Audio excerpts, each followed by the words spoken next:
My name is John Crump. I'm the Virginia State Director for Gun Owners of America, and I'm a journalist with Ammoland News. I support the Second Amendment because when I was a baby, my mom, me, and my four sisters were victims of a home invasion. What that home invader didn't know is my mom was armed with a 38 Special stub-nosed revolver. It didn't turn out the way he thought it was going to turn out. Without that gun, I might not be here today. Without that gun, I might be just another statistic. But if you're watching this stream today, you don't need me to tell you about the importance of the Second Amendment. In fact, a lot of the other patriots speaking here today are probably driving that point home to you. What I do want to talk about is the opposition. I want to talk to you about the anti-freedom side of the debate. I want to talk to you about the people that want to take away our rights.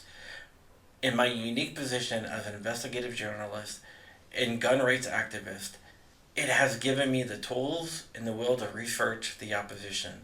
I'm going to share some of what I know with you today. First, these groups are scared.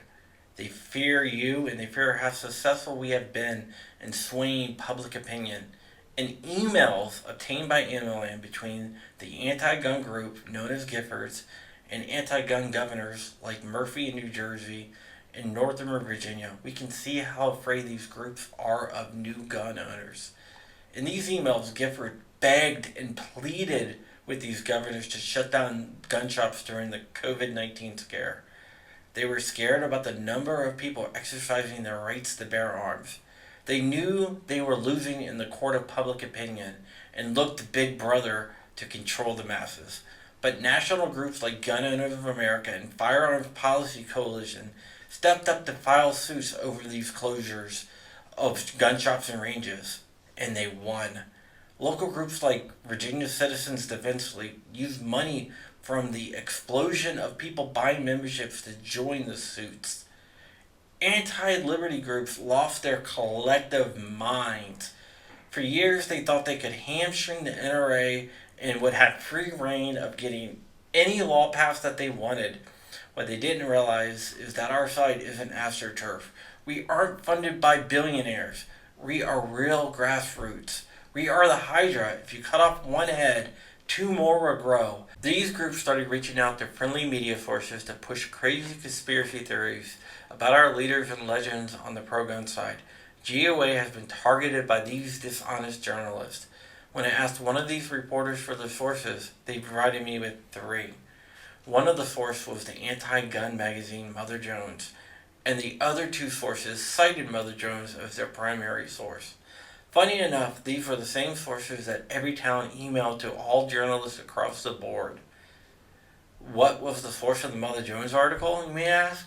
It was a post from a now dead website that did pitch a conspiracy theory, but it wasn't a post from anyone from GOA. It was a post from a random user that happened to also quote GOA's stance on gun-free zones. I guess if you can't beat them with facts, make something up.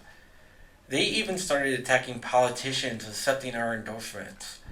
I wrote an article exposing what was going on with these news sites and showing how the sausage was made. And guess what happened? They started writing hit pieces on me. They started trying to silence me. But it only shows how effective I am. Later on, I called out Facebook for allowing the French government-funded AFP to mark articles from Cam Edwards and Rachel Malone as being false.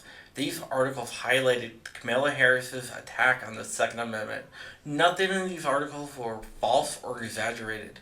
I even posted the amicus brief that Harris filed in the Heller decision, and Facebook marked that false. I reached out to Facebook for comment and wrote an article about the social media giant allowing foreign election interference. They did remove the false tag, but they never responded to me.